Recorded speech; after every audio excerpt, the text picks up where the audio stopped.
So our first question is, Jonathan, would you support additional efforts or efforts to bring additional homeless facilities to the area? Good question. Good question. Behind the scenes right now, I am in lots of discussion with other social service agencies. I'm in discussion with both our county and our city, and we're discussing these topics behind the scenes currently. And so, for me, would I support those? If it's best for our community and best for the people we're serving, 100% support that. If it is not best for our community and it is actually more an enabler and a hindrance, then no, I wouldn't support it.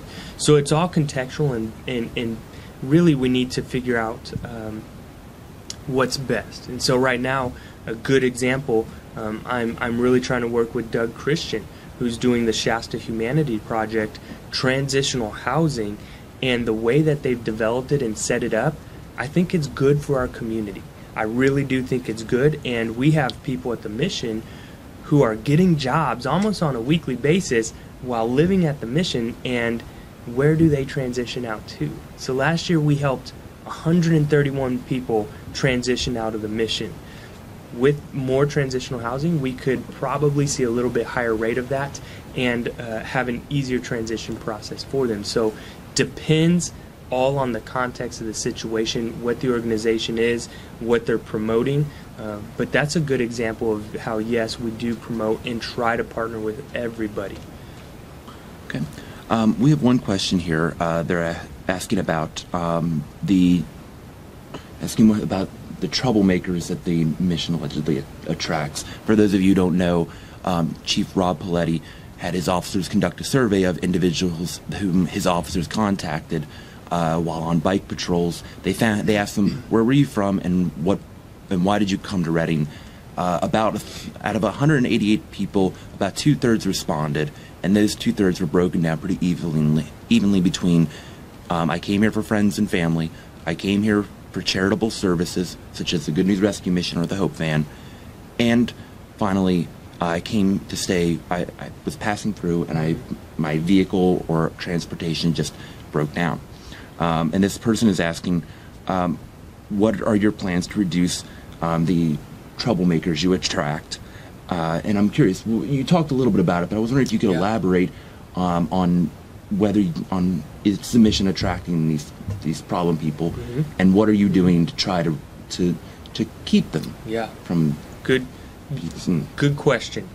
So first off, out of that population, and it was roughly 46 people that they say and when you talk to Chief, he'll tell you this is self-reported data. This is them saying this is why they're here. Doesn't necessarily mean that's the reason why they were here. A lot of times the mission, we know, does get scapegoated, and people say, oh, well, I'm here for the mission. I'm not going to tell you why I'm really here. I'm just going to use that as an excuse. But there is a population of people who come through, and we get them who are more, let's call them the criminal transient population. And that's why we have to draw a hard line in the sand to be able to figure out who are those people who really don't want the services and they're just trying to take advantage of the system versus those who do want the services. And so let me say it like this. The mission wants to be an attractor of those who want and need help. We do not want to attract those who are bent on havoc and destruction within our community. Best analogy I can give is you have to look at us like a hospital. Hospitals are not designed to create sickness. Sick people go to hospitals to receive healing. However, when they leave the hospital, they're not going to automatically be healed in one day. There's follow-up on their part to make sure that healing happens. Same thing with the mission. Mission does not create criminal behavior, nor does it create homelessness. We are there to help homeless people break that cycle of poverty. But just because they leave in one day doesn't mean they're going to have a home in one day. So it's a process on their part. But what are we specifically doing to draw that hard line in the sand? Using our software database to track every single person who comes through, to upload case management notes on every single person, and confronting them before they can receive services. We have policies in place that actually detract criminal intent and criminal behavior. So are we attracting criminal element? I do not believe we attract the criminal element.